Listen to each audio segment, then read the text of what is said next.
கோவை மக்களவை தொகுதியில் பெயர் நீக்கம் செய்யப்பட்ட வாக்காளர்களை மீண்டும் பட்டியலில் இணைத்து வாக்களிக்க அனுமதிக்க வேண்டும் என பொதுநல மனு தாக்கல் செய்யப்பட்டுள்ளது.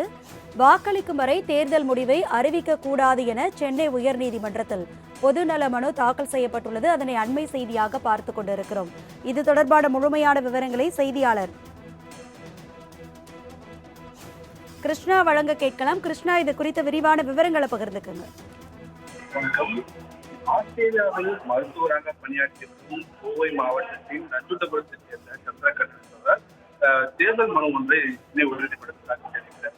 இதில் மக்களவைத் தேர்தலில் வாக்களிக்க கோவை வந்ததாகவும் வாக்காளர் பட்டியலில் தனது பெயர் மற்றும் தனது மனைவியின் பெயர் நீக்கப்பட்டிருப்பது கடந்த 2019 மக்களவைத் தேர்தலிலும் 2021ஆம் ஆண்டு நடந்த சட்டமன்ற தேர்தலிலும் வாக்களித்த நிலையில் இந்த முறை தனது பெயரும் மனைவி பெயரும் நீக்கப்பட்டுள்ளதாகவும் அதே முகவரியில் வசிக்கும் தனது மகள் பெயர் பட்டியலில் உள்ளதாகவும் தெரிவித்திருக்கிறார்.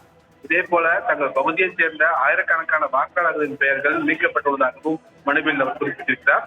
இது தொடர்பாக தேர்தல் ஆணையத்திற்கு கடந்த 15ஆம் தேதி மின்னஞ்சல் மூலம் புகார் அளித்தபோதும் அதன் மீது நடவடிக்கை எடுக்கப்படவில்லை என்றும் மனுவில் குற்றம் சாட்டியிருக்கிறார்.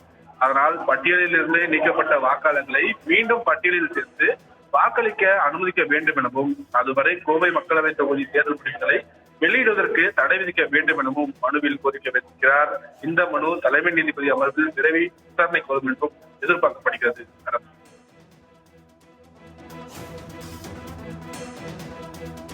விவரங்களுக்கு நன்றி கிருஷ்ணா.